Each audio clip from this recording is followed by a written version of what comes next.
Thank you. All right. Oh. Hello, welcome to the BSCC's Oh my God. Girl, you just noticed? Yeah. Casey, I accidentally muted you when I muted all. Thank you, Tanya, for telling me. I was looking here for. All right. You all should be seeing a PowerPoint presentation. Please let me know if you are not.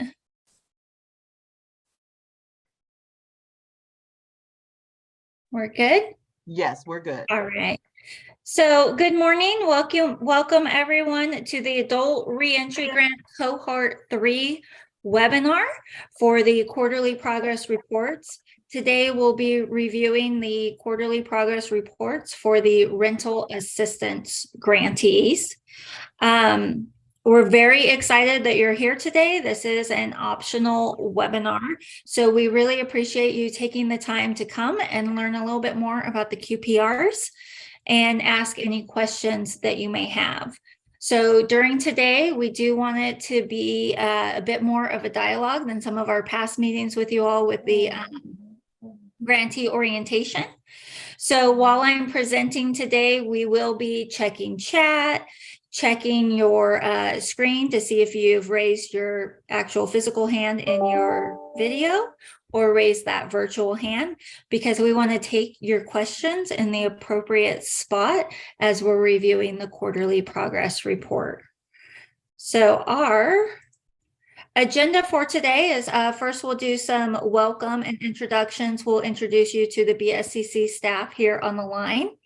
And we do ask, as we start to connect names with faces, that if it's possible, please turn on your camera so we can get to know you all as you've gotten to know us as well.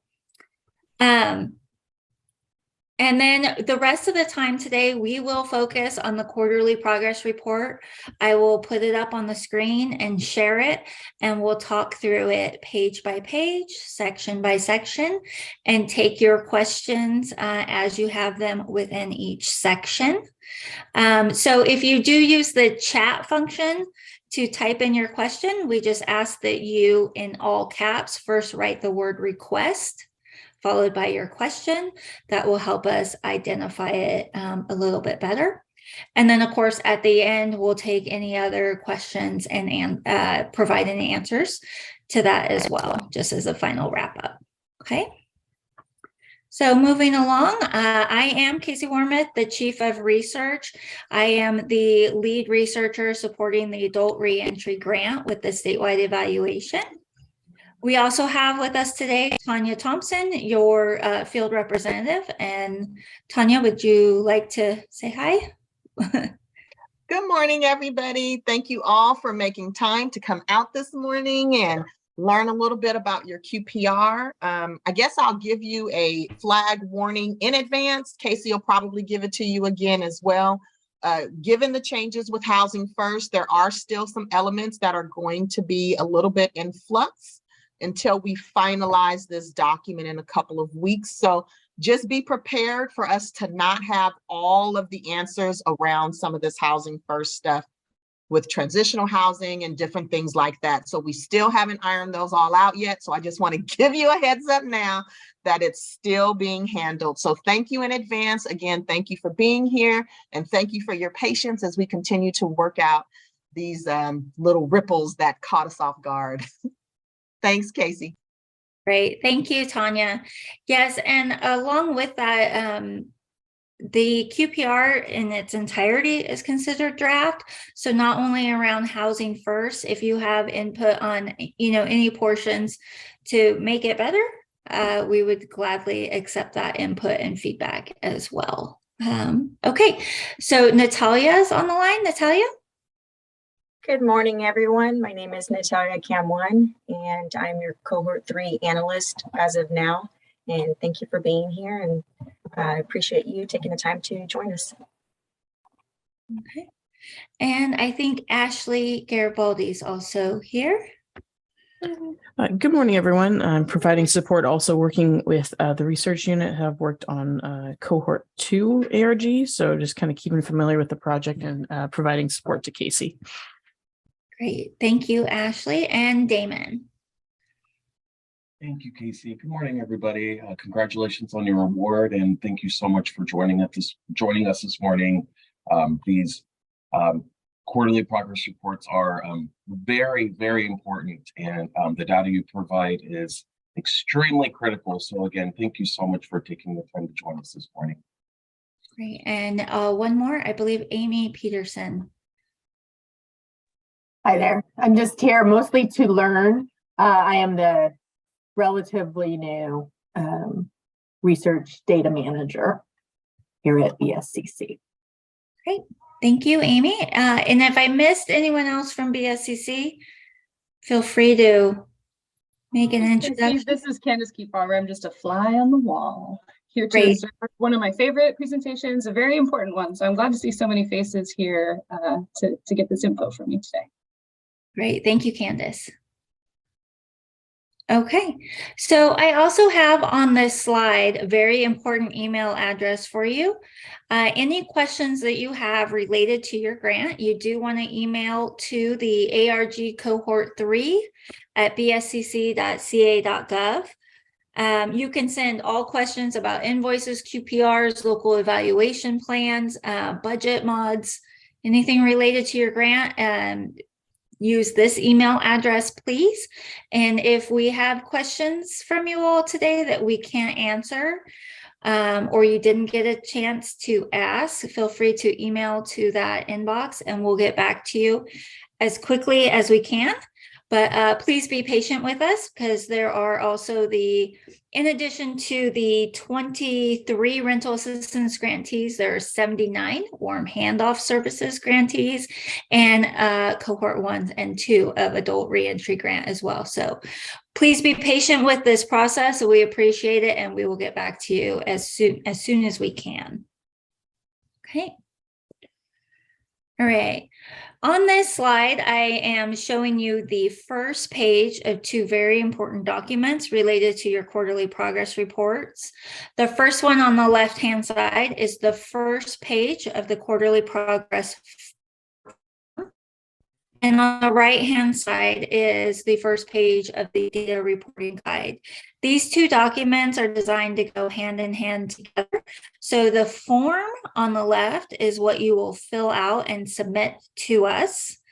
And then for instructions on how to fill out the form, definitions for particular terms, that's all in the data reporting guide.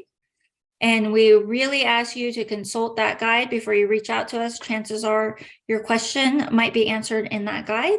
And if not, as we get questions in, we might, update that guide as well to include additional information that people or questions that people have had that we should have addressed in the guide. So these were included and provided to you as attachments to the calendar invite. They were added as an attachment to that invite on Monday. So hopefully you've had a chance to at least take if not a brief look through these and come with some questions today. All right. So I'm going to stop my share for a moment and work through the switching of screens and pull up that quarterly progress report, and we'll just start to go through that section by section. There you go.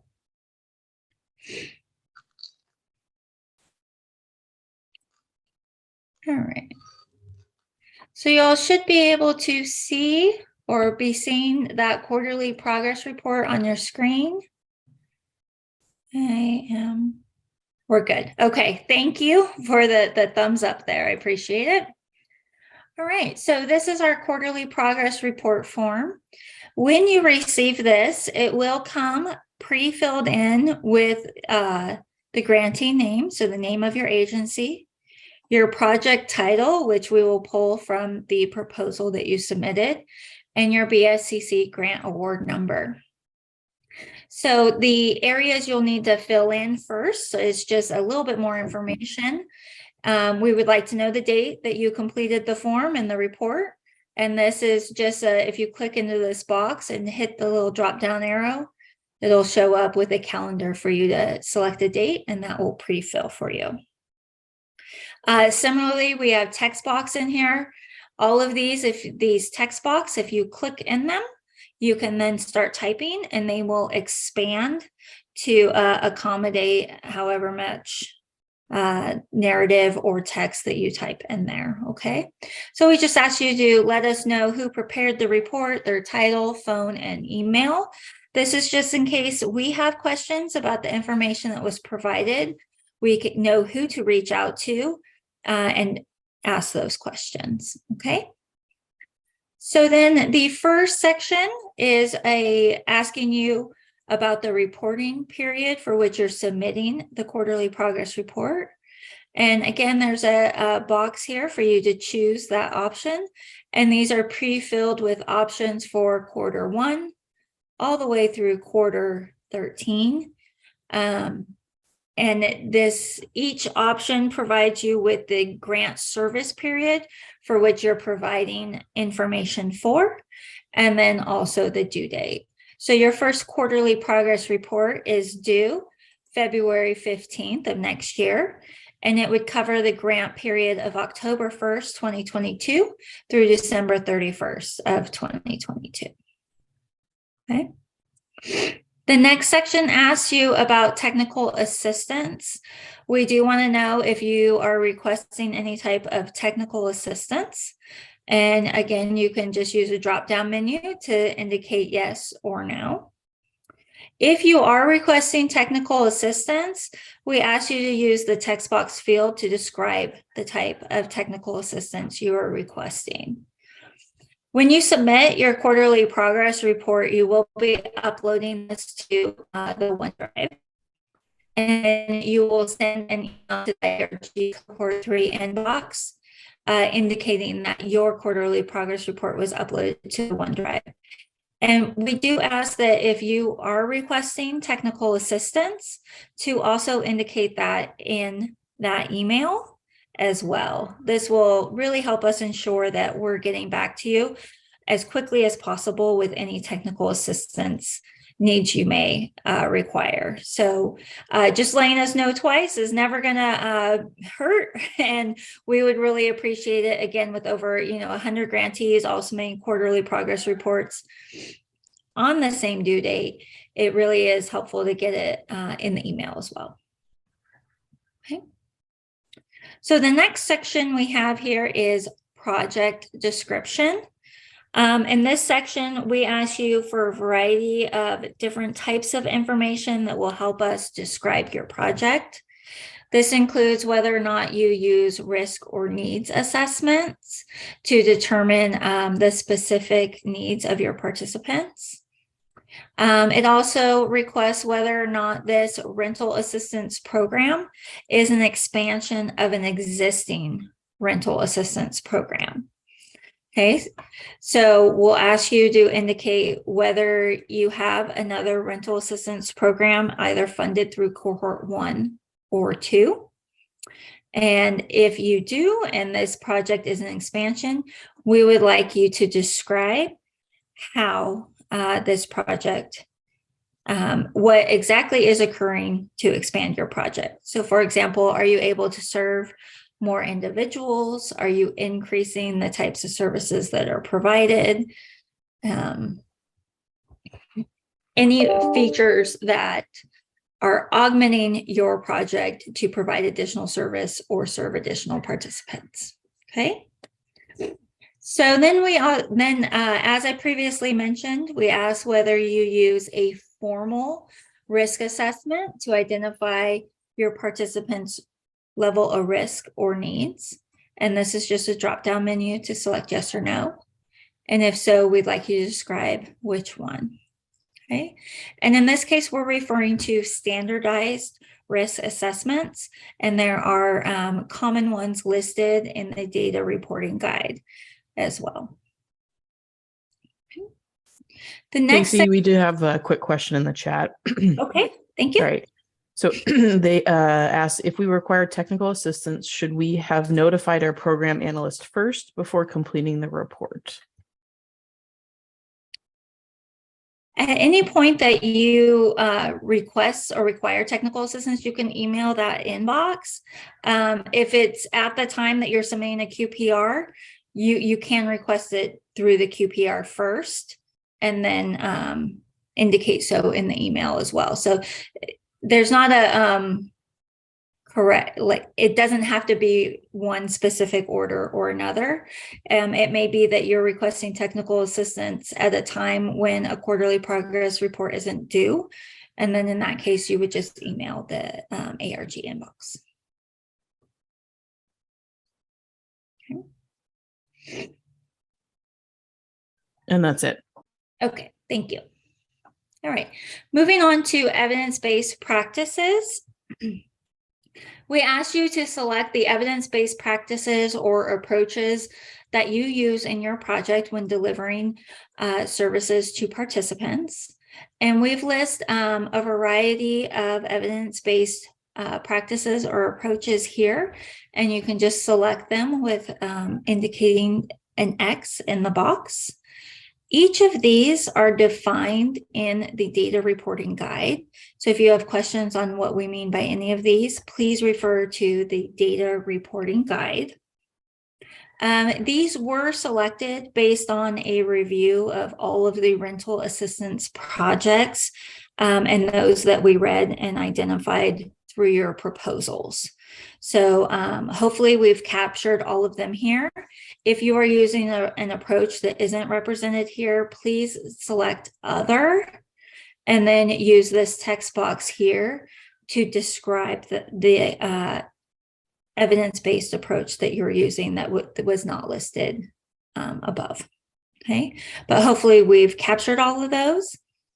So I did jump right into the QPR, but just wanted to say that we reviewed all of the rental assistance proposals before developing the quarterly progress report. And through that review, identified the common elements across the proposals. And the QPR really focuses on commonalities across the grant programs. So if you don't see an exact wording used in your proposal, or we didn't quite capture something in your proposal, chances are it's because we focused on the commonalities across projects. But if there's anything that you don't feel was quite captured appropriately for your project, please just reach out to us and let us know, okay? But it's really hard to capture the nuance of everyone's program in a template that's designed, you know, to work across all grant projects, right? So project activities and services is the next question in this section. And we ask you to select the, excuse me, activities and services that reflect components of your projects. And here again, you can select all that apply. And again, this list was generated by a review of the proposals and identifying all of the common activities and services. And if there's a service that you're providing that we did not capture in this list, again, there's the other option.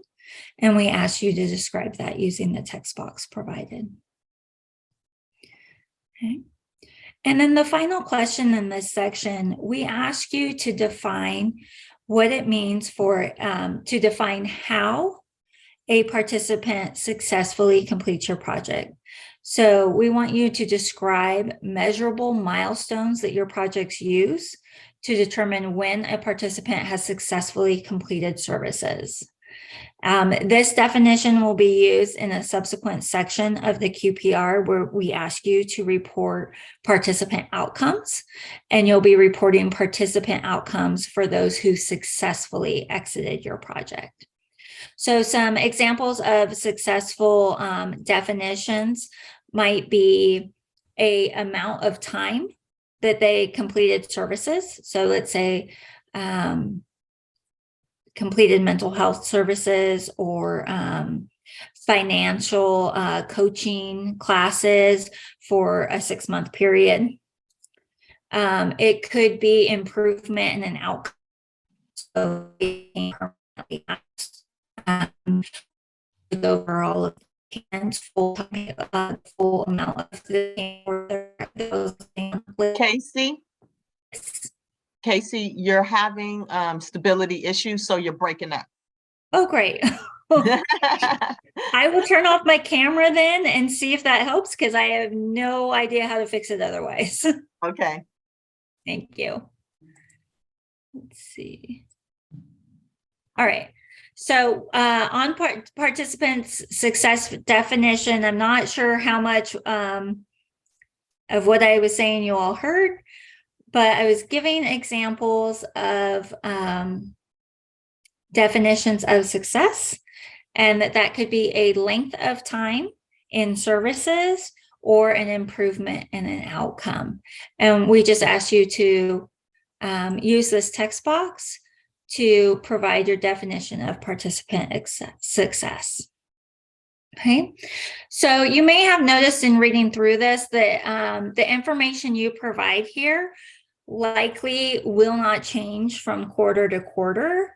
So once you've filled this out, BSCC has reviewed it, and we all are comfortable with what you've reported there. This section we can pull out of your QPR and save it, as part of your project's file, so that we can always refer back to it, but you won't necessarily have to fill it out with every quarterly progress report. Okay, so I'm going to pause here and see if there were any questions about section A, project description. There's nothing in the chat so far. If you have questions about section A, please feel free to raise your hand, unmute, and go ahead and ask those. No? Okay. Then I will move on. Tanya, did you have anything to add that maybe I didn't cover here? No. Okay. Then I will move on here to section B, project inputs and implementations. So in this section, we list several implementation activities. And for each of them, we ask you to use a defined rating scale for you to indicate the status of each of these implementation activities. So we ask you about partnerships. So developing formal partnerships with organizations necessary to run your project. We ask you about housing identification, staffing, training, your identification, outreach, and enrollment process, any pre-release planning or in-reach services that you're implementing, evidence-based programming, data collection, and quality assurance. And for each of these, we ask you to use the rating scale provided to indicate the status of those. So you may indicate that you've not yet started, you're in the planning phase, you've started implementation, or it's considered complete or established and ongoing, or it's not applicable to your project. Okay, and definitions of each of these anchors, if you will, are provided below. So for each item listed here, we ask you to select the status of the implementation activity, and this is just done through a drop-down menu.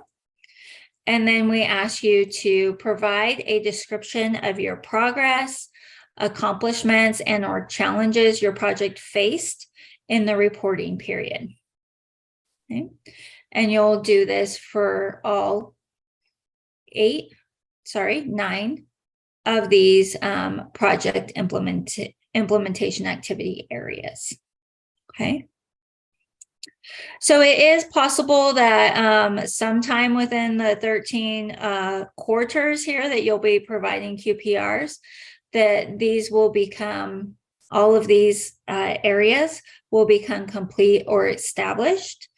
Once that occurs and BSCC has reviewed that, it is possible that we could pull this section out of your report as well, so that you don't have to keep reporting on that each quarter. But this may be further along down the line in implementation. Okay. So I'll pause here to see if there are any questions about section B. We have one question in the chat from cohort 1. If cohort 1 overspends in providing housing, can cohort 3 grant absorb the overspending? Sorry.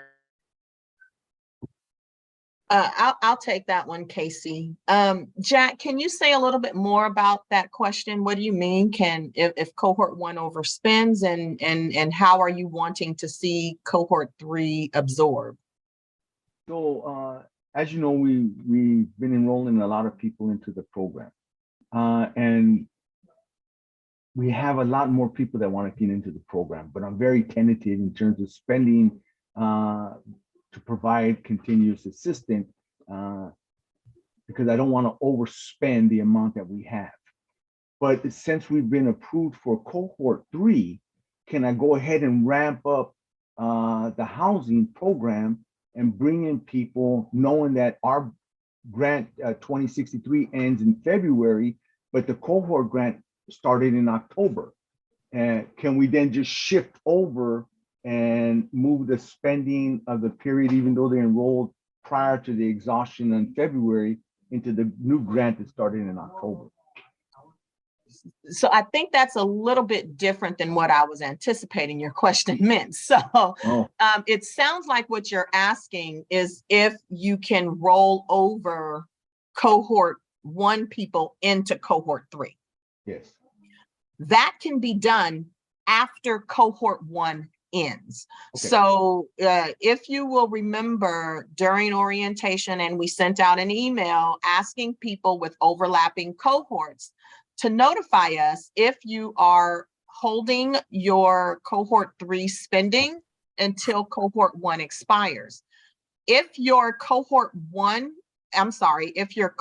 3 is a direct extension of cohort 1, then we ask you not to spend cohort 3 until cohort 1 is complete. I remember that. I was just So trying to you can't run the same program out of both cohorts.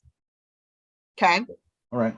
So you would need to be able to explain how your cohort 3 programming is different than cohort 1, so that you can start running cohort 3 simultaneously. And if there is no difference, then you move into your cohort 3 spending after February 28th of 2023. Did that make it any clearer for you? Yes, absolutely. We Okay. are going to finish. We had understood this from our very first meeting, that we were going to exhaust February cohort 1 spending. Mhm. But if I spend and I enroll 3 people in cohort 1 at let's say $10,000 in enrollment, and we only have 15, can we use the additional 15 in cohort 3 to continue to house that person? Only when cohort 1 expires. Okay.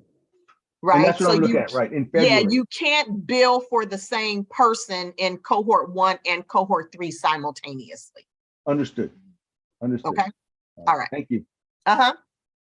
So I'm seeing questions coming up about spending. I want to hold those questions. Those are separate. We need to focus on QPR questions for this webinar. I don't want to get swept up in dealing with other types of your project questions. So Franco, I see your question. If you want to send that to me separately, maybe via email, I can certainly give you, oh no, wait a minute. Okay, hold on. Nope, I think we can get to yours, Franco. Disregard. Okay, so I do see the question from Ayana Cruz. Yes, this is the QPR for cohort 3. If you have a different form, or if you have a grant for cohort 1 or cohort 2, you continue to use the QPR provided for those cohorts. This form that we're talking about right now is only for cohort 3. Okay. And then for Franco Avila, if we have not yet started spending down monies for cohort 3, because it will be an extension of our current cohort, do we still need to submit a report for cohort 3 this quarter, or do we wait until we kick off in March? So I would say yes, you still need to submit a QPR. If you are doing any planning activities to prepare for when you kick off in March, you would report those in this QPR and report any information that's relevant to what you're doing, planning for or preparing for. So chances are you may not have that much to report. You might say, hey, we haven't started because we're still doing cohort 1 or 2, but still submit a report. Okay.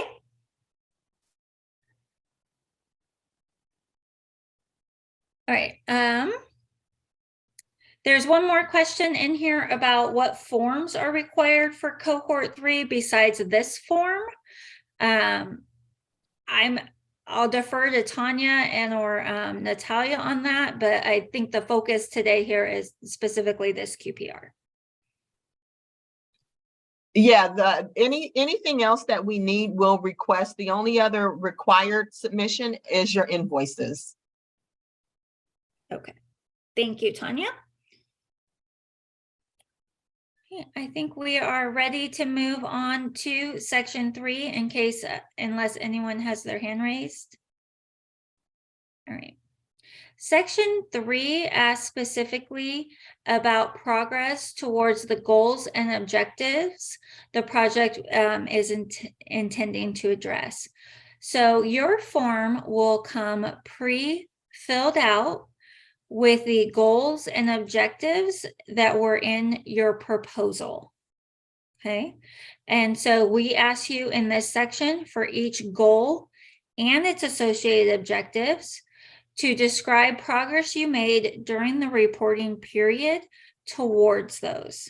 Okay. So you'll use the text box to use progress you've made towards achieving those goals and the objectives here. Okay, so very important, we want you to address each objective that's listed as well as the goal itself. Okay, because these are the goals and objectives that were in your proposal that, you know, helped lead to the decision to fund your project. Okay, and then for each of those, we want you to describe any challenges encountered while working towards the goal and its objectives, as well as any efforts to address those challenges. So we ask you here to use the text box provided to list each challenge separately and how you plan to address it in the column just to the right of it. Okay, so as we're working through maybe some of these housing first challenges, it may be that you're working with Tanya to address some goals and objectives. So these will, if there are modifications made to those, working through with Tanya, those will be updated here as well. Okay. And so you will have each goal and objective that's in your proposal in that project work plan pre-populated here. And we ask for the same information for each one of those. Okay, so if you only have 2 goals listed in your work plan, you'll only see those 2 here. If you have 4 goals, we'll expand this to include that 4th goal. Right? And I don't see any questions right now in section C. Does anyone have questions here on section C before I move on?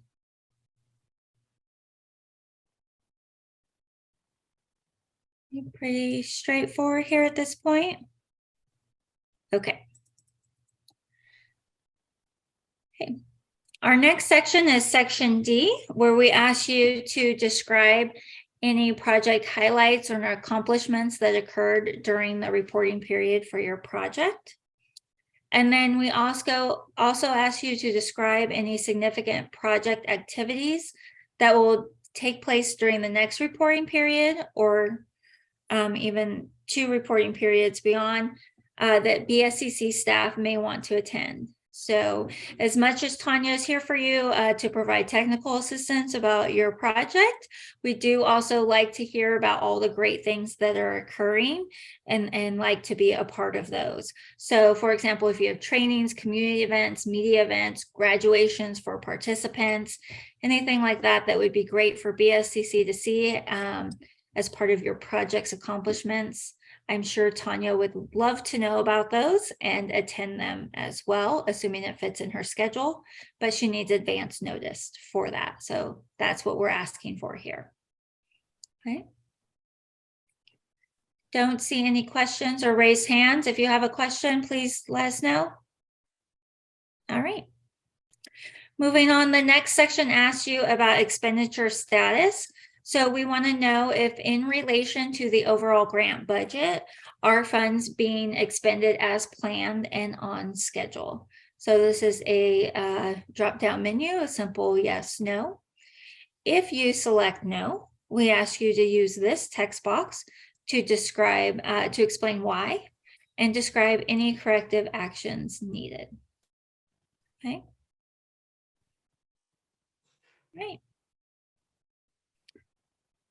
Moving on to participant enrollment. This is section F.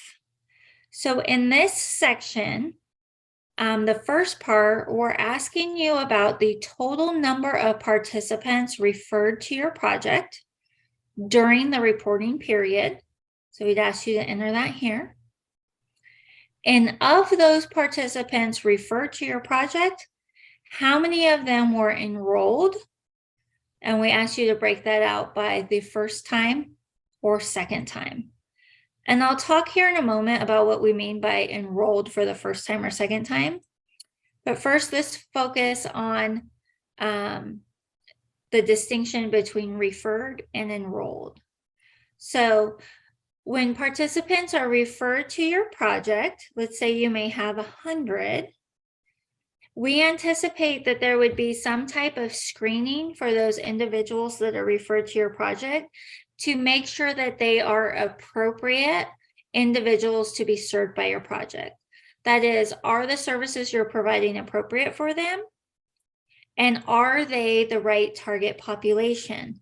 That is, have they spent time in a state prison? Okay, so we anticipate there's some type of funneling mechanism for enrolling participants into your project. And the very first criteria of that should be individuals have spent time in a state prison. Okay, so I'll pause there. Are there any questions here about enrollment and requirements to be enrolled as a participant for your project? There's nothing in the chat right now. I do have a question, and I can't see where I raised my hand at on this phone. I'm Abby from Starting Over Inc. Okay, go ahead, Abby.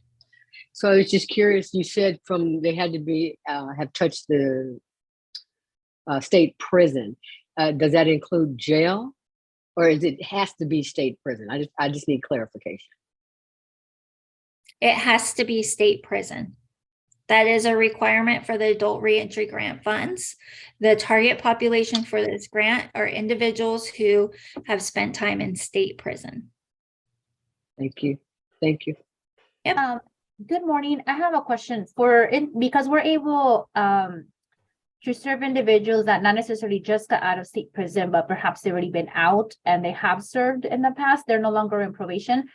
Should we be requiring some type of verification for those individuals? Sure. Tanya, do you want to take this one? Sorry, I missed that question. I was looking at an email. Right. It is about verification of, should they be asking for verification that they did serve time in state prison? For example, those that have been out for a while that, you know, might come, or they're part of the homeless system.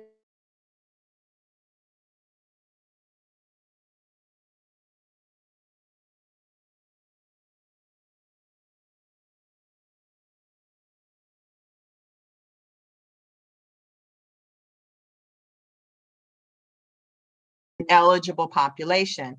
When I come out and do a monitoring visit, I will look at case files, I will look at your policies, and I will want to see, are you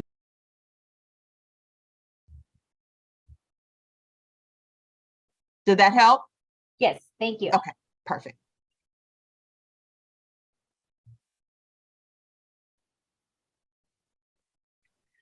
Okay, I see another question in chat. If people from cohort 1 roll over to cohort 3, would they count as enrolling for the second time?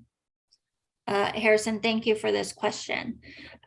So anyone rolling over from cohort 1 to cohort 3 first should have a mechanism from cohort 1 of being exited from cohort 1, and then you would enroll them, have a process for enrolling them into cohort 3, and they would be considered a first-time enrollment for cohort 3, and you would report their demographics variables in this next section that we'll talk about as a first-time enrollment. Okay. Thank you, that makes sense. Great, thank you. All right, so let's talk a little bit about the difference between first and second time enrollments. First time enrollments would be individuals who are starting, either rolling over from a prior cohort because they hadn't finished, you know, their goals or objectives that they had defined in their case plan, and they're rolling over to cohort 3. Or individuals that come to your project and enroll for the first time for services, okay? So you will then exit individuals who are enrolled based on your participant definition of success. So let's say you have an individual that exits, and then something happens, and they come back and they need your services. Again, only now maybe they have different goals and objectives or different needs because they're in a different place in their life. That individual would be considered a second time enrollment. So they first have to be enrolled once and exited once to then be re-enrolled as a second time enrollment. Okay. So never report somebody as a second time enrollment if they were never previously exited in this cohort. Okay. And the reason why we have this here, it's just a function of collecting aggregate information from you. We want to make sure that we have an accurate count of the number of unique individuals served. Okay, so if you exit someone and then they come back for services and we just had enrollments, we would think that that was 2 people served, not 1. So we keep track of them in what we call enrollment cohorts of like first time, second time. Okay. We understand that if somebody comes to you and needs help, you want to help them and serve them and provide them with, you know, all the great supports that you guys provide. So we'll just capture them in a second time enrollment. If you have individuals that come back for a third time, please reach out to us and we'll give you instructions on how to report that. But for the purposes of keeping this form simple, we just kept it to first time and second time enrollments, but people can enroll as many times, you know, as you know, they come to you. They could be 3rd or even 4. Just reach out to us and we'll figure out how to take that data from you. Okay. Any questions about first time or second time enrollments? So there's one in the chat kind of tangentially related. It says, what is meant by the employment status should each equal 25 participants? Okay, I'll handle that next when I talk about section F2 demographics. Okay, thank you. Yep, thank you, Ashley. All right. So once you've reported the number of individuals referred to your project and enrolled, for your enrolled participants, we ask you to report a variety of demographic information. Okay. And so what we ask first, I'll just talk about this point of entry. We want to know the primary source from which a participant was referred to your project. And we ask you to report only one referral source per participant. And we have a variety of categories here, from parole, probation, court, community organization, and other. And so let's say, for example, you have 25 individuals enroll in your project for the first time. We want you to report the primary source of referral for all 25 participants. So when we sum down this column, the numbers here should equal 25. So we know that you've reported a referral source for all 25 individuals that you've enrolled. Okay. So the columns in this section should all sum to the number of individuals that you enrolled that reporting period. Okay. So Abby? Can you, I'm sorry, I just want to make sure I heard what you said. Can you repeat that, please? Sure. So for the individuals that you reported as enrolling in your project, we want you to report their demographic data. Okay. And so for each of the tables in this section, for each individual, you will report one category for them. So let's say you had 25 first-time enrollments. When I sum down this column of what are their referral sources, it should sum to 25. Okay, so let's say 20 of your participants were referred to you by parole, and 5 of them were referred to you by court. This would sum to 25, which should equal the number of participants you reported enrolling in your project for the first time. Okay, so in this example, I had 25 participants that I reported enrolling for the first time. And I gave a point of entry for all 25 participants. And this number here in the total is equal to this number here, my total number of participants. Okay. So these are one of the things that when I get your quarterly progress, I'll be reviewing to make sure that the demographic information we are requesting has been reported for all enrolled participants that reporting period. Okay. Does that answer your question? Yes, ma'am. Thank you. Great, thank you. And for second-time enrollments, you would report the same thing. So let's say I had 5 second-time enrollments. This column, let's say 3 of them came from probation and 2 of them were self or family referral. That would sum to 5. Okay, so same requirement here for second-time enrollments. If you report 5 second-time enrollments, the demographic information you provide in each of these tables should sum to the 5 second-time enrollments you reported. Okay. Ayana, I see your hand raised. Yes, I just wanted to make sure I'm hearing this correctly. So for the sake of the reporting, if the participant is a first time or a second time enrollment with the program, but a first time enrollment within this cohort, they would be considered a first time enrollment when we submit this document, correct? That is correct. Okay.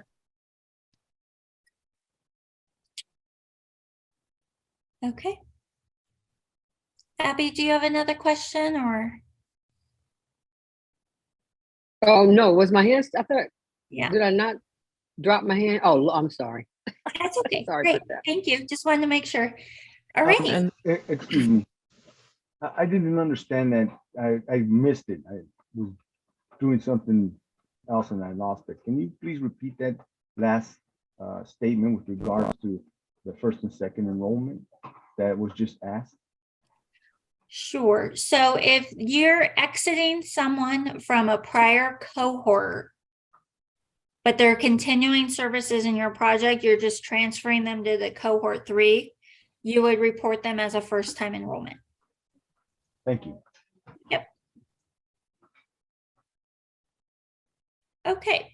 So our next demographic information we request is the length of time since release from state prison.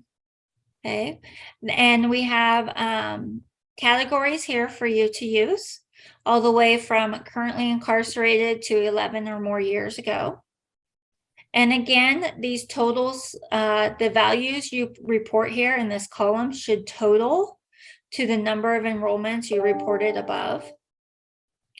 Notice that did not collect or unknown is not an option here. And this is because this is the target population for ARG funds.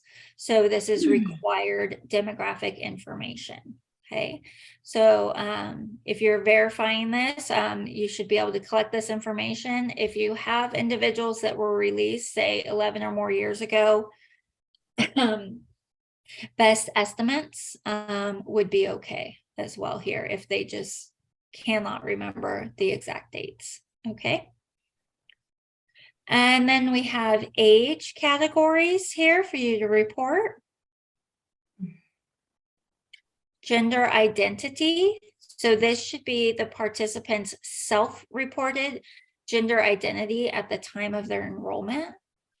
Okay, so you should be allowing them to self-define this. Again, sorry, and then now we have a race and ethnicity. And this is the participant's self-reported race or ethnicity. And if people indicate multiple races or ethnicities, you will report them under J here, multi-ethnic. Excuse me. Okay. So during grantee orientation, we spent a little bit of time about the collection of race and ethnicity data and provided you with a form that could be used to collect race and ethnicity data in a way that makes it very easy to, one, adhere to the state guidelines, state code sections that pertain to how we collect race and ethnicity, and then also make it easy to collect race and ethnicity in a way that you can report this data in the quarterly progress report. And that form is available in the virtual binder on our website. There's also a BSCC report that goes into details about the collection of race and ethnicity data. So if you're looking for additional information on why we ask it this way, I would refer you to that document and report.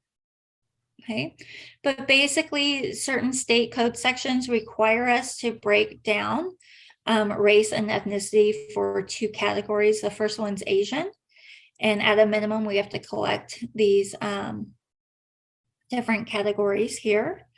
And then also Native Hawaiian and Pacific Islander. Okay, so if you have individuals that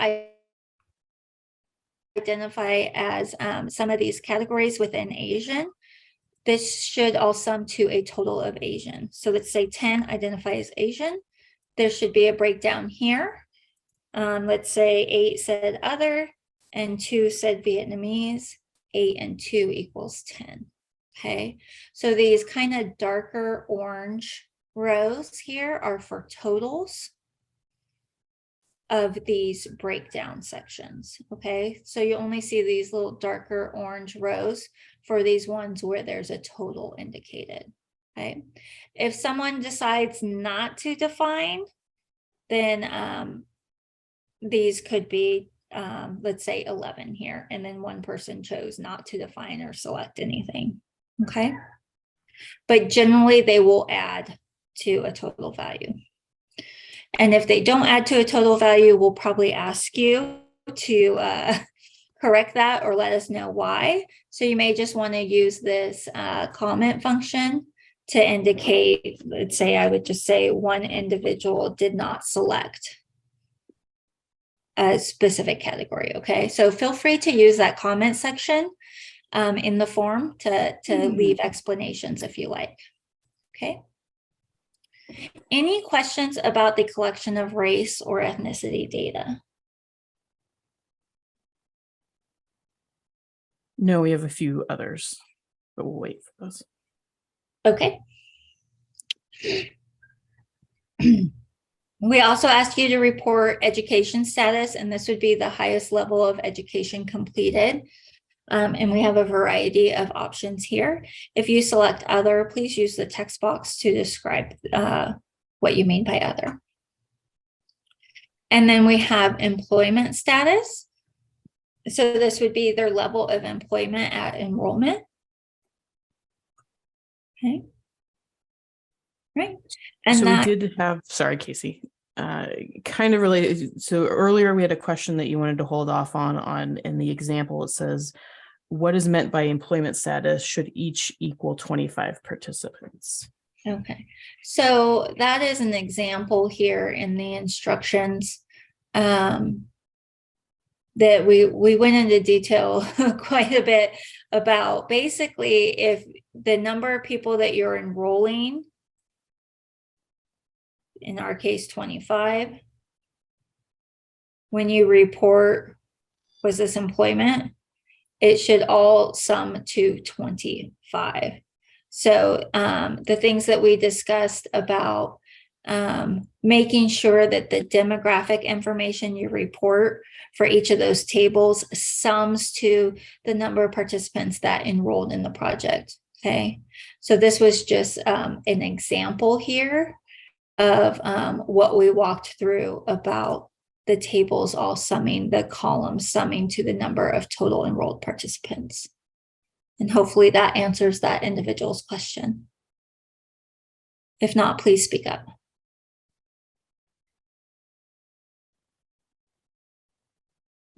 Okay. Ashley? Okay, the next one is, are referral sources for second time enrollments the same as the first time they enrolled? It depends on how they came back for the second time.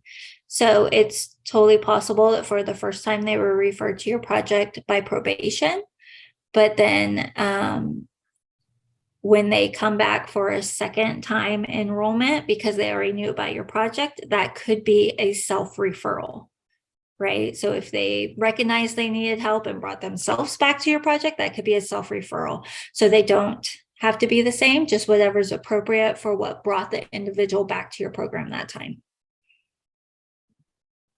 Thank you. The next question is, who is responsible for completing these QPR reports? Does Tanya want to take this one, or?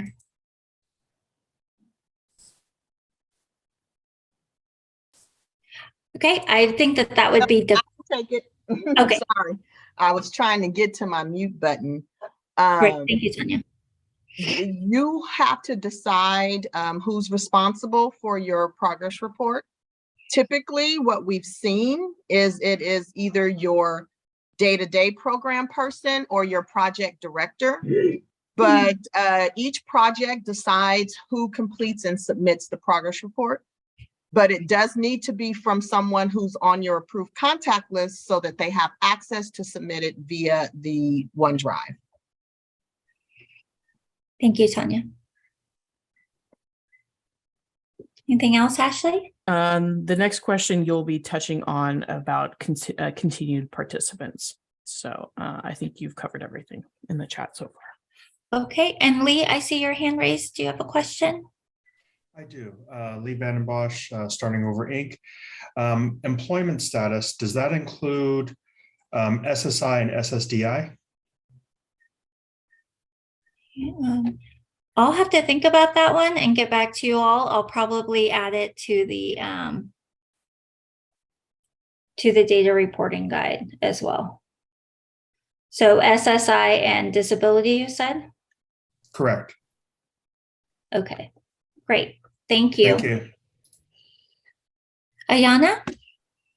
Yeah, I was the one who asked about the continued participants in the chat because we're having connectivity issues here. So is there a section in the reporting document that is for continued participants, or will they be considered a re-referral each quarter?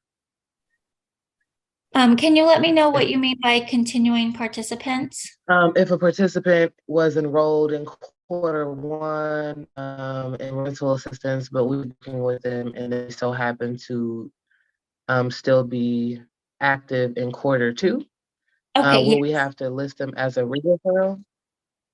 no, you will not relist them as a re-referral. So you should only list participants in the quarter that they are referred and enrolled in section F.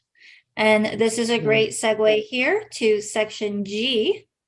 Pardon my scrolling here, which asks about actively engaged participants and services provided during the reporting period. So in this section, we ask you to record the total number of participants enrolled in the project who were actively engaged in services during the period. This would include participants enrolled in the quarter and prior quarters who continue to engage in services. Okay, so actively engaged is any individual who's enrolled, regardless of when they enrolled, and they received at least one service during the reporting period. Okay, so you will report to us in this table here the number of participants actively engaged, and this is a unique count of individuals in your project. And then for those individuals who were actively engaged, in the next table, we ask you to report the services or activities that they participated in. Okay, so let's say you have 100 participants actively engaged. We ask you for those 100 participants, let us know the services or activities that they engaged in during the reporting period. Okay, so it could be that you provided housing navigation to all 100 participants and permanent housing placement, let's say to 10 participants. Okay, there are a variety of services and activities listed here. These are all tied to that section about project description. Okay, so if you indicated that you provide employment services, most likely you would have individuals engaged in employment services here. Okay, so any row, any particular cell here could equal the number of participants you reported in this table as being actively engaged in your project, or less than that. Okay, so if you only have 100 actively engaged participants, chances are you cannot serve 150 individuals with housing navigation. Okay, so any cell should be equal to or less than your total number of participants. Okay, so it doesn't necessarily have to be that everyone receives housing navigation. In this example here, only 10 were placed in permanent housing. Okay, any questions about section G?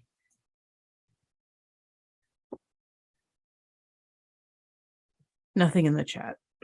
Okay. And in this case, you, if you did have second time enrollments, you would break these services up between first time and second time enrollments. Okay. So you would just report them together as actively engaged participants, but then break it up across enrollments. Yes, Lee, go ahead. Just for clarification, the total number of services provided can be more than the total number of participants in the program, correct? No. Okay, so we're not asking about how many housing navigation services you've provided. We're asking how many individuals received housing navigation during the period. So if you had 100 actively engaged, it would only be 100. Okay, so it may be that, so for example, let's use employment services.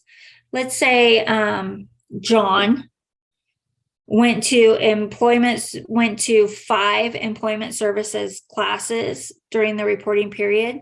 You wouldn't report 5 for him, you would just report 1 because you gave John employment services. I'm just asking about participants, not the number of employment services you're providing. So if John went to employment services and he went to mental health services, he would show up twice? Correct. So John would show up once here in employment services and once here in mental health services. Okay, thank you very much. Yep.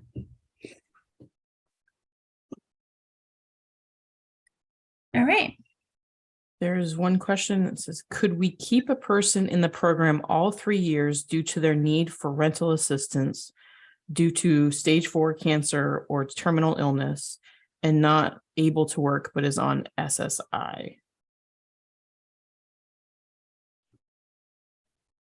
I'm going to think about that one and confer with Tanya.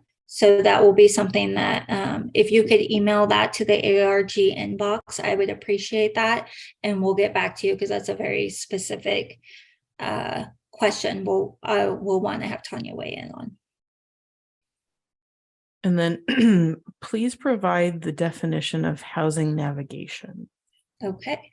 So this is where you would want to refer to that data reporting guide. And I'm not sure if my screen share switched to the data reporting guide. Did it? No, it did not. No. Okay.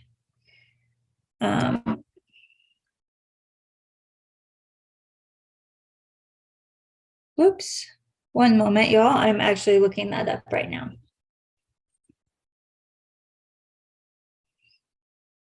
Okay, so if you're following along in the data reporting guide, this is on page 5.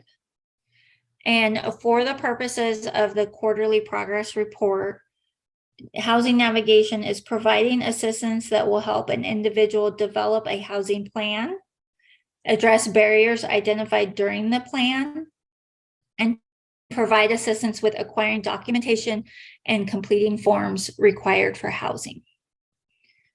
Okay. So this is a great example of where the form itself goes hand in hand with the data reporting guide. If you ever have a question about what we mean by a specific term, it should be in the data reporting guide. And if not, please reach out through that ARG inbox. Okay, anything else on this section? Nothing in the chat. Okay. Then I will move on to section H. This is where we ask you about participants who exited this reporting period. Excuse me. So this refers back to that definition of successful exit for your participants that we asked for in the project description. So you will be using that definition to exit participants from your program. And each reporting period, we will ask you about the total number of participants exited during the reporting period. And this first table is actually about any participants who exited for any reason. And we're going to ask this by entry cohorts from first time entry and second time entry. So this refers back to those enrollment cohorts. So for example, if you had 20, let's assume you had 20 individuals exit for any reason during the reporting period, you would just fill this out here with 20. And then the next section asks you for the reason for a participant exit. And we have a variety of categories here that you will classify individuals into. The first two being successful completion, still active, and successful completion, inactive. And this would be based on, again, that definition of success you provided. Still active would mean they've basically completed their individual case plan or development plan or the goals and objectives that they set, but they may still come back for ancillary services, but they're no longer really considered enrolled. Inactive would mean they successfully completed, they're going on their way, they don't feel like they need your services anymore. Okay. Then you would have dropped out or lost contact. They were non-compliant and asked to leave. Perhaps they were arrested or reincarcerated, or you determined services were not appropriate for the individual, or you have unknown. So this should sum to 20. Okay, kind of common theme here.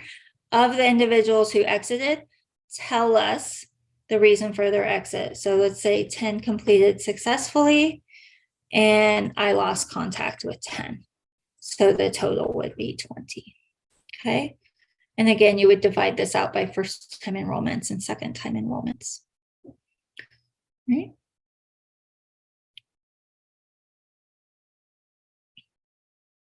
Okay. So the next section asks for the individuals who successfully completed, so those reported in either row A or B, and B, sorry, it's an and. We ask you to report their demographic data for us. So in this case, I would be reporting for 10 individuals, their demographic data, and this would be the demographics that you collected at the time of enrollment. Okay. So I will pause here because it seems like there are some questions. Vanya, do you have a question? Yes, thank you. Thank you. There's the category D that says non-compliant asked to leave. And with the Housing First model, I was just curious as to some examples of why a person would be asked to leave and it meet the requirements of the grant in this particular case. Thank you, Vanya, for that question. Tanya, do you have any input here? I don't, but it was a great question, Vanya. So, and to be honest, what I will do with that, I want to kick that one around a little bit in terms of if we even need to keep that in this document, or if we do leave it for whatever rare occurrence that may happen, you probably just won't use it. It probably will more often not be a used category. You probably won't mark it because you're right. In terms of being asked to leave for non-compliance, regarding Housing First, that can be sticky. However, just understand with Housing First, it's not, Housing First doesn't mean that that people get to behave any kind of way and there are no consequences, right? So a lot of that will be determined by your policies, what you've designed for your program, because every program is going to look a little bit different. So we don't want to have a broad brush sweep across non-compliance or anything else of that matter. So I don't have a legitimate answer for you wholly at the moment, but in thinking about your question and in thinking about what we know with Housing First and things like that, those are some things that I can throw out there, but I do want to play around with it. And that may be one of those things that's still in flux until we iron out all of the nuts and bolts around how we're managing the Housing First changes. And will grantees be allowed to, grantees who are providing Housing First services be allowed to participate in that kicking around process so that, because I think, you know, we have ideas and a process, and then we have the lived experiences or the experiences of people providing the services. And I was just wondering, are they going to be included in in defining what that means, because there are times when you do have to have someone leave, maybe not because they didn't comply with programs, but because they like pulling knives on people in the middle of the night, and it's just not okay. Exactly. And for things like that, I'm going to say off the top, I'm going to say probably not, because it's more from an administrative and legal avenue that we're going to be looking at how we are dealing with noncompliance for Housing First. And we'll set whatever that general standard should look like. And then grantees will be able to determine what fits for their program. But we have to determine legally, how are we aligning with the law and meeting those requirements. And then once we are clear legally what our positioning is, then we can pass that information, and then you can make the adjustments that you need to make for policy. Thank you. You're welcome. So, but I think, Vanya, your example that you gave was probably more what we had in mind with the non-compliant. But again, I'll refer, to Tanya and how she wants to define that. But it's not necessarily about Housing First. It could be that they're violent and you just can't have them around anymore. And I 100% support that as well. And I do not think BSCC or any of your legislators or representatives are suggesting that people are allowed to pull knives on people and not be kicked out because it's Housing First. So there are definitely some ways that should probably still fit. But it was just not something I don't think we actually flushed out. So I'll make sure we flush it out before we give a hard and fast how that needs to land. Great. Thank you, Tanya. Thank you.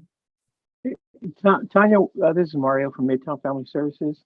While we're on this subject, can you also check, because on the California Lease Renters Agreement, it says that if it violates personal property or damages to the home, that they could be asked to leave, or if they get selling narcotics out of the house, so that voids the lease as well. So that might fall into that category.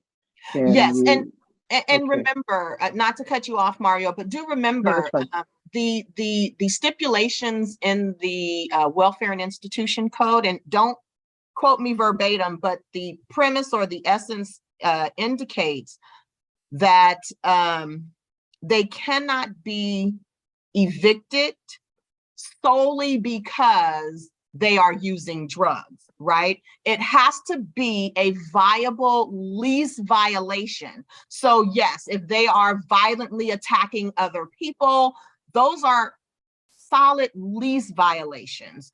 And so those are the elements that I believe is where some of that non-compliance might be allowable. So it's looking at where are there also lease violations that stipulate the need for eviction or removal. So I think that's something else to keep in mind, especially as we're still, again, flushing it out. But that's a great point, Mario, in addressing the renters agreement or the lease agreements, because there are things that are in those lease agreements that are just straight violations of the lease. And Housing First, I do not believe, so don't quote me, but Housing First does not say that you don't have to honor the lease. It just says that people can't be evicted solely because they're using drugs or they are, not adhering or participating in the ancillary services or taking part of the program.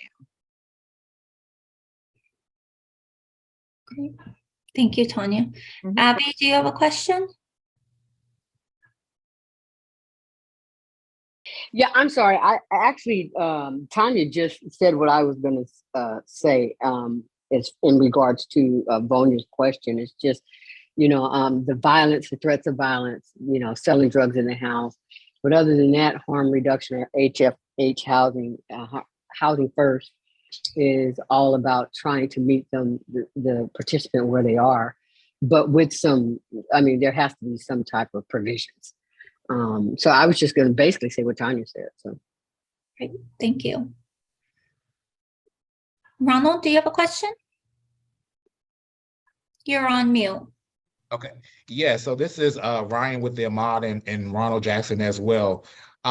Does this mean that the landlords now have to follow the Housing First model if we're providing that third-party subsidy to them, or no?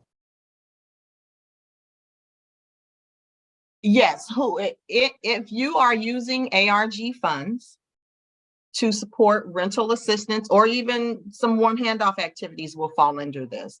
But if you are using ARG funds to support rental assistance, they do have to adhere to a Housing First model. Okay. So if you are placing someone in an apartment that does not honor a Housing First approach, then you cannot use ARG funds to house people in those locations. Okay, thank you for that clarity. Thank you. Yes. All right. I think we're ready to move on. So for individuals who successfully complete your project, so this would be individuals reported in line A and line B, you will provide us with their demographic data. And this is the same demographic data that you reported at enrollment. Okay.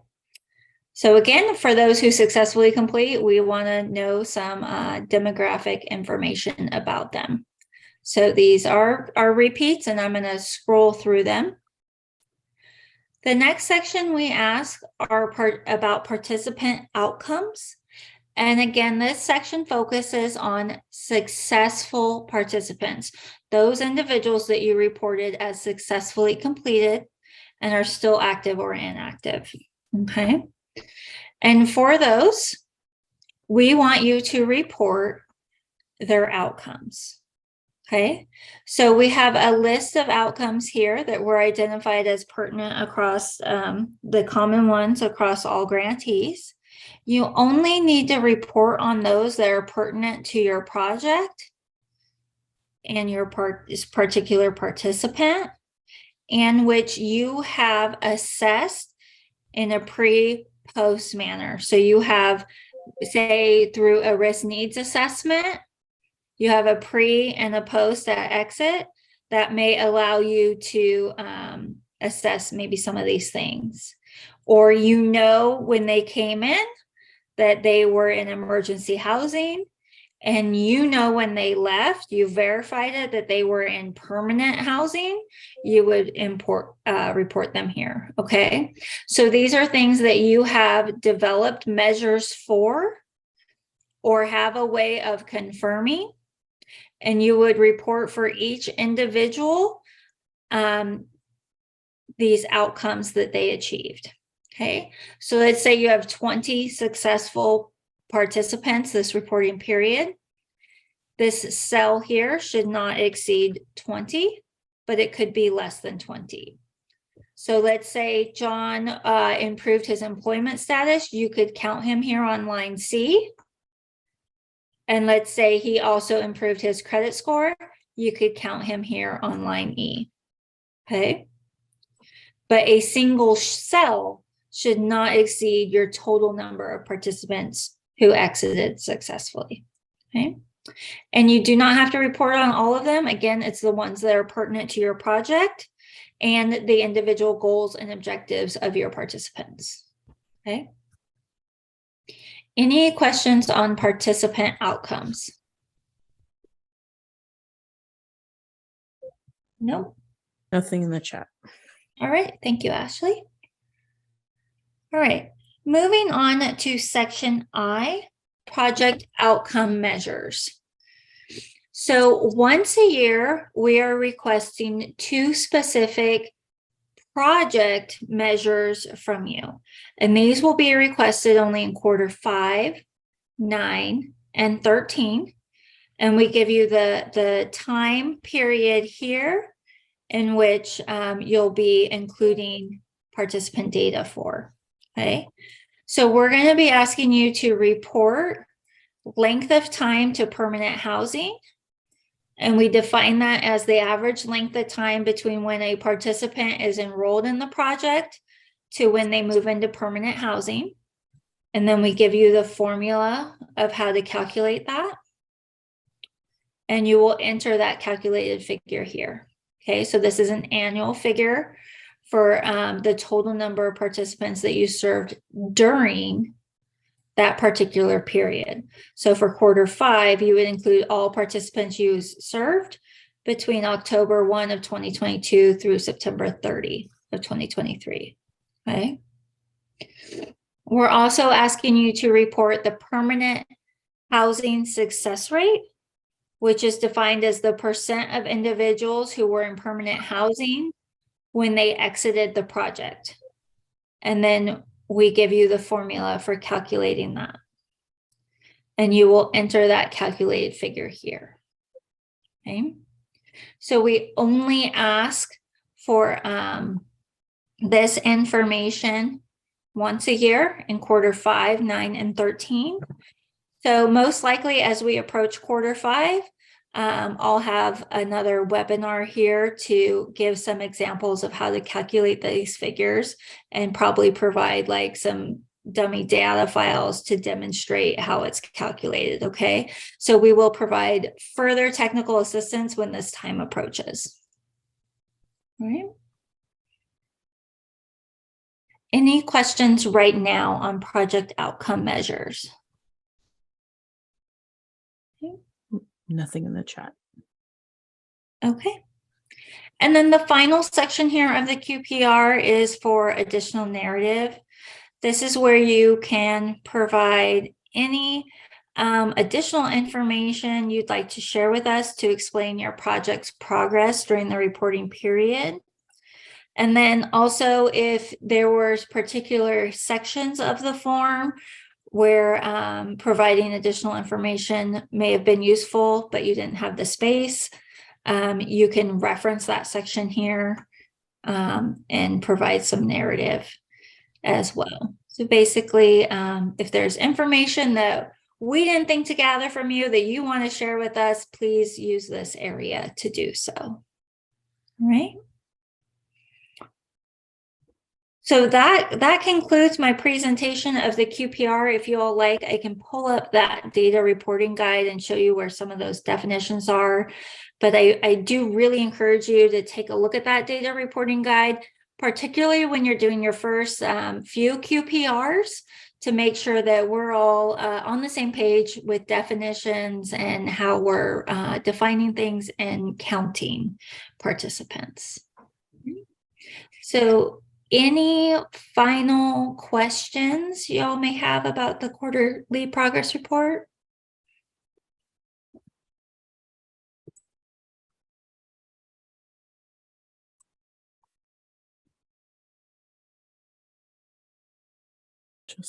Just a comment about its length, but nothing else in the chat.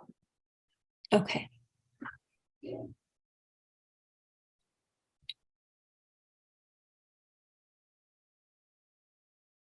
All right. I have a question. Is the are you guys considering possibly using like the homeless management information system for to gather data like the HMIS for some of the programs that are serving individuals that are experiencing homelessness? We have not at this time, no.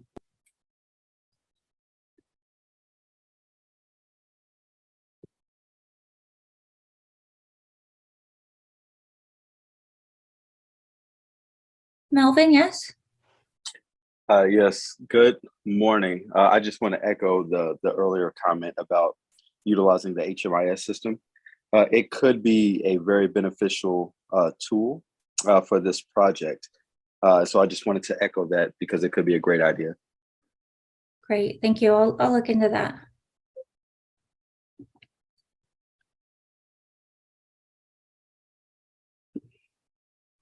And then will the recording of this webinar be mailed out to us? And I had posted a link a couple minutes ago for the resources page where everyone's kind of been going already, but I'll let you answer that.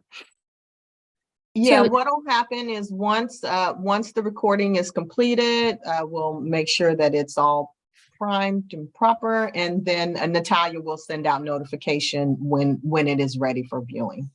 And it'll be posted on that link where that Ashley already sent out, and it looks like she just resent it. So that information will be available, yes. All right. All right. Well, thank you all for joining us today. We really do appreciate it. Please reach out if you have any questions about the QPRs. Hold on, Casey. Is that a hand, Ronald? Is that a new hand? Yes. Okay. Okay.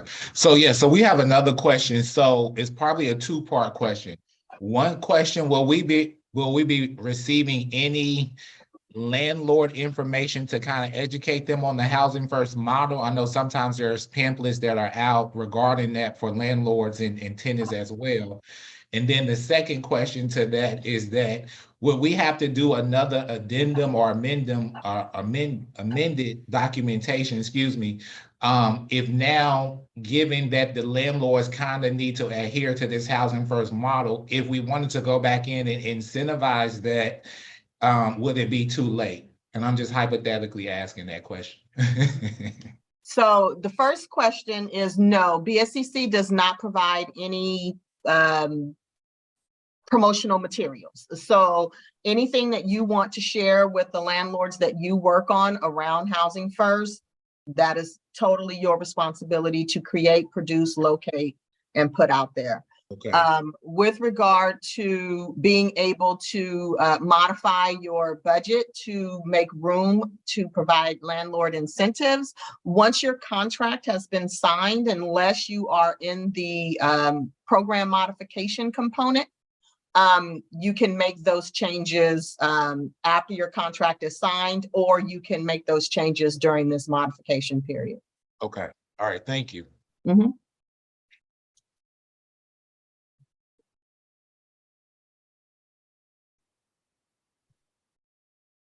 Okay. So if there is nothing else, Casey? But that concludes my presentation. Thank you all for coming. If you have questions, please email the ARG inbox. And as we work on developing your customized templates, which would just include, the grantee name, your contract number, and your specific goals and objectives, we'll get those all out to you, because I know the due date is just around the corner for your first QPR. So thank you very much for attending and participating. We really appreciate it. Thank you, everybody. Have a good afternoon. We don't see you again. Have a wonderful holiday. Happy holidays. Thank you. You too. Thank you, everybody. Peace and blessings. Be well. Thank you.